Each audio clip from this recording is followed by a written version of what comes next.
नमस्कार दोस्तों। आज करंट अफेयर केंद्रीय बजट 2025-26 स्टार्ट करने जा रहा हूँ।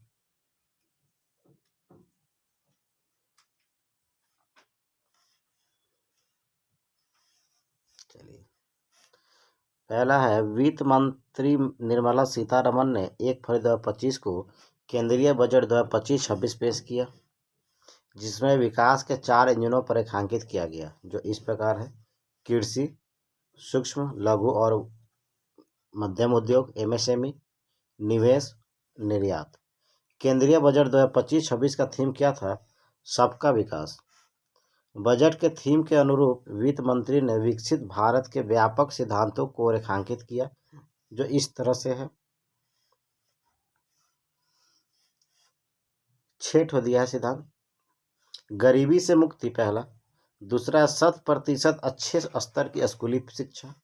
तीसरा है बेहतरीन, सस्ती और सर्वसुलभ स्वास्थ्य सेवाओं तक पहुंच। 4 100% कुशल कामगार के साथ सार्थक रोजगार। 5 आर्थिक गतिविधियों में 70% महिलाएं। और लास्ट 6 हमारे देश को food basket of the world बनाने वाले किसान। चलिए, पहला इंजन कृषि है।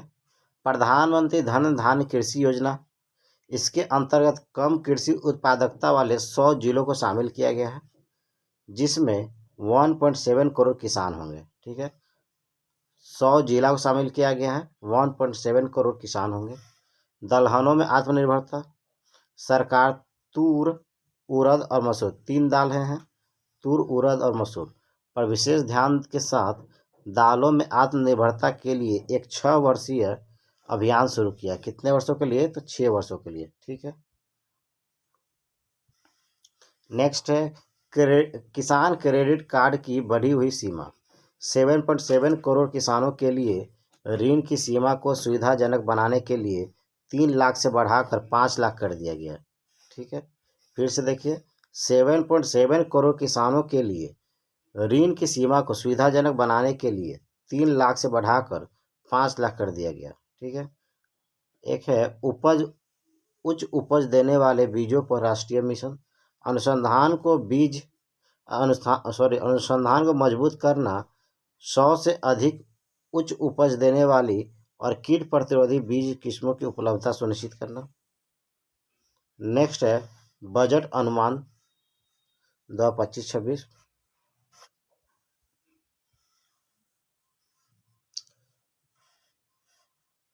राजस्व प्राप्तियां वास्तविक में 27,29,036 करोड़ रुपए हैं। इसमें से बजट अनुमान कितना किया गया इस बार?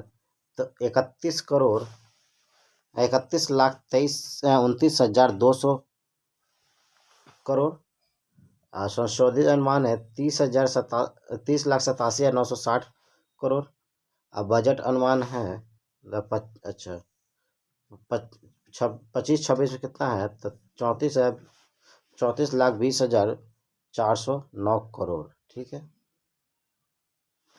पूंजी प्राप्तियां लास्ट का 2 को देखते हैं फिर से।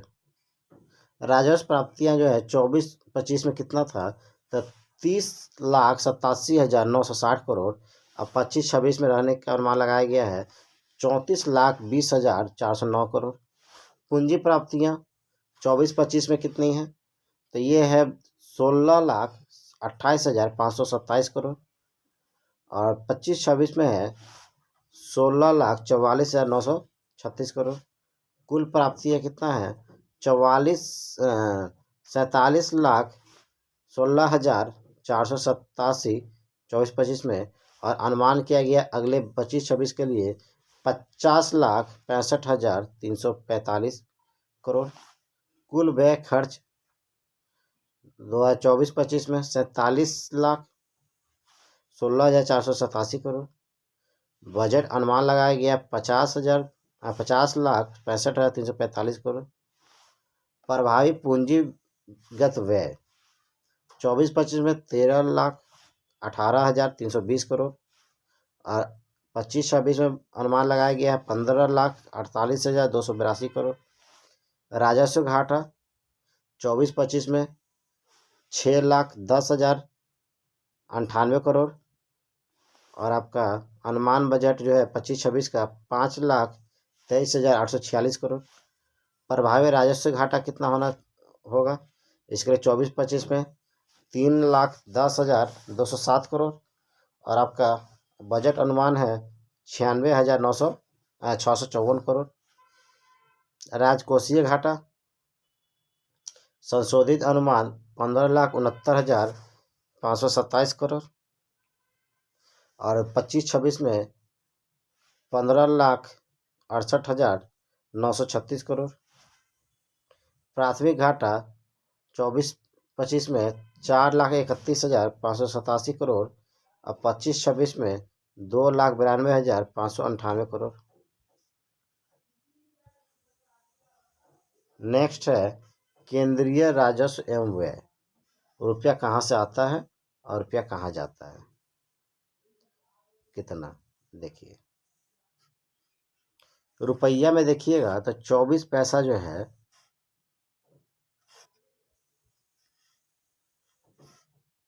उधार और अन्य देयताएं से मिलता है।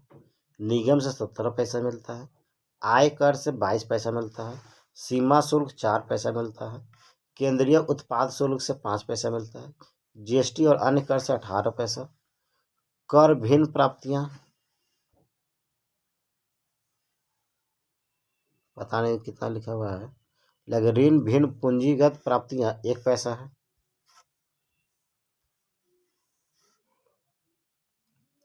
सरकार का पैसा कहाँ बटेगा, यह है 50,65,345 करोड़। ये ब्याज पे जाएगा 12,76,338 करोड़। परिवहन में 5 लाख। रक्षा में 4,91,732 करोड़। प्रमुख सब्सिडी 3,83,407 करोड़। पेंशन में 2,76,618 करोड़। ग्रामीण विकास में 2,66,817 करोड़। गृह संघ राज्य क्षेत्र सहित 2,33,211 करोड़। कर प्रशासन में 1,86,632 करोड़। कृषि और संबद्ध कार्यकलाप में 1,71,437 करोड़। शिक्षा में 1,28,650 करोड़। स्वास्थ्य में 98,311 करोड़। नेक्स्ट है शहरी विकास में 96,777 करोड़। आईटी और दूरसंचार में 95,298 करोड़। ऊर्जा में 81,174 करोड़। वाणिज्य और उद्योग में 65,553 करोड़। वित्त में 62,924 करोड़। सामाजिक कल्याण में 60,052 करोड़। वैज्ञानिक विभाग में 55,679 करोड़। विदेश मामले में 20,517 करोड़। पूर्वोत्तर का विकास में 5,915 करोड़। अन्न में 4,82,653 करोड़। नेक्स्ट है नई कर व्यवस्था में संशोधित टैक्स संरचना। 4 से 8 लाख तक शून्य, कोई टैक्स नहीं। 4 से 12 लाख तक 5% टैक्स है। 8 से 12 लाख 10%। 12-16 लाख 15%। 16 से 20 लाख 20%। 20 से 24 लाख 25%। 24 से अधिक लाख 30%।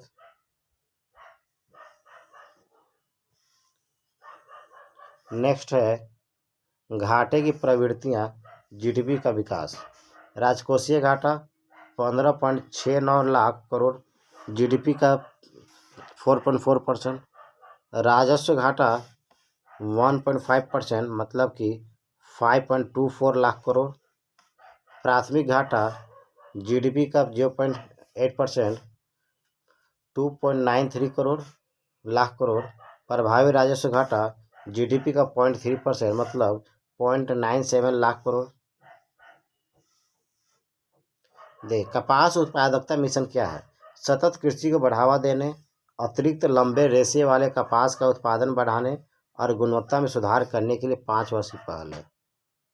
बिहार मखाना बोर्ड मखाना के उत्पादन, प्रसंस्करण और मूल्य संवर्धन को बढ़ाने हेतु इसकी स्थापना की जाएगी। नेक्स्ट, मत्स्य विकास।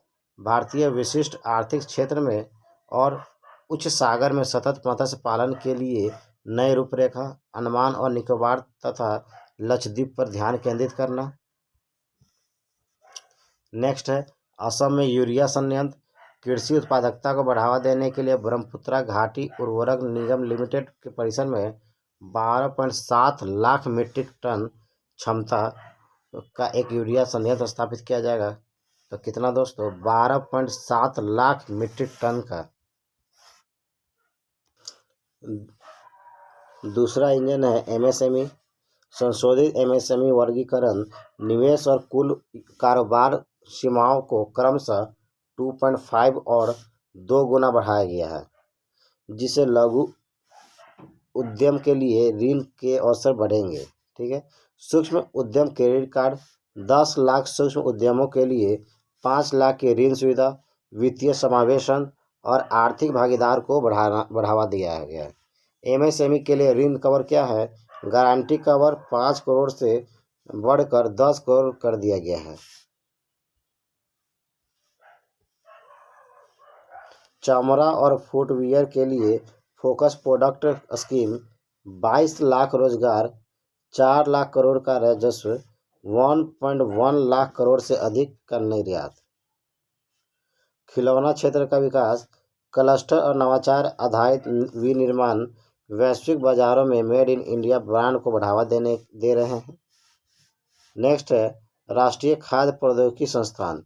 बिहार में राष्ट्रीय खाद्य प्रौद्योगिकी उद्यमिता और प्रबंधन संस्थान की स्थापना की जाएगी, जिससे खाद्य प्रसंस्करण कौशल और उद्यमिता को बढ़ावा मिलेगा।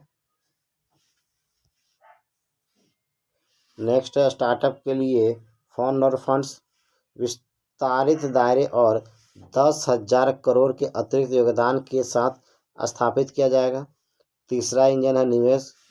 शहरी चुनौती निधि शहरी को विकास केंद्र के रूप में विकसित करने, शहरों के रचनात्मक पुनर्विकास तथा जल एवं स्वच्छता को समर्थन देने के लिए 1 लाख करोड़ का आवंटन, जिसमें वित्त वर्ष 25-26 के लिए 10,000 करोड़ आवंटित किए गए। नेक्स्ट है जल जीवन मिशन। कुल बजट परिव्यय को बढ़ाकर 67,000 करोड़ रुपए कर दिया गया है।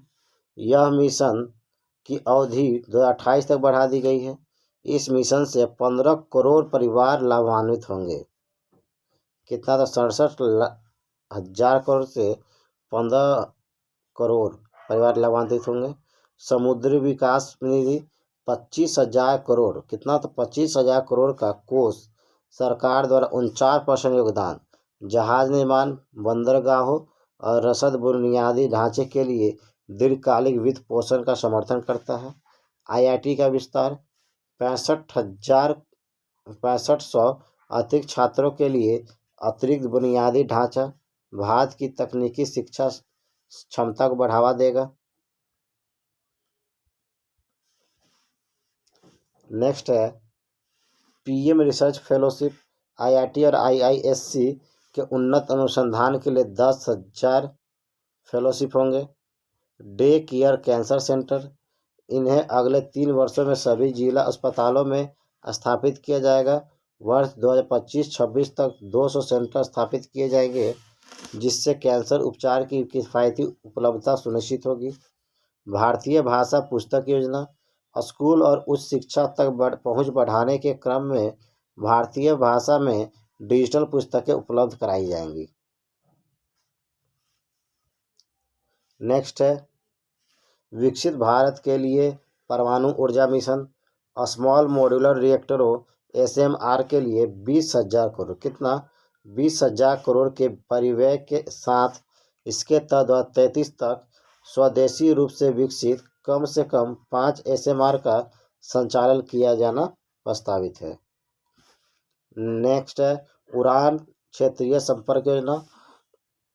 संशोधित उड़ान योजना के अंतर्गत 120 नए गंतव्यों को शामिल किया जाएगा, जिसका लक्ष्य अगले 10 वर्षों में 4 करोड़ यात्रियों का सेवा प्रदान करना है। नेक्स्ट है बिहार में ग्रीनफील्ड एयरपोर्ट। बिहार में ग्रीनफील्ड एयरपोर्ट विकसित किए जाएंगे, साथ ही पटना एयरपोर्ट के विस्तार और बिहटा में ब्राउनफील्ड एयरपोर्ट का निर्माण किया जाएगा। नेक्स्ट है पश्चिमी कोसी नहर ERM परियोजना। मिथिलांचल बिहार में सिंचाई और संरचना के विकास हेतु वित्तीय सहायता प्रदान की जाएगी। रोजगार आधारित विकास के लिए पर्यटन। देश भर के 50 प्रमुख पर्यटन स्थलों को राज्यों के सहयोग से चैलेंज मोड के तहत विकसित किया जाएगा। चौथा इंजन है निर्यात। निर्यात संवर्धन मिशन क्या है?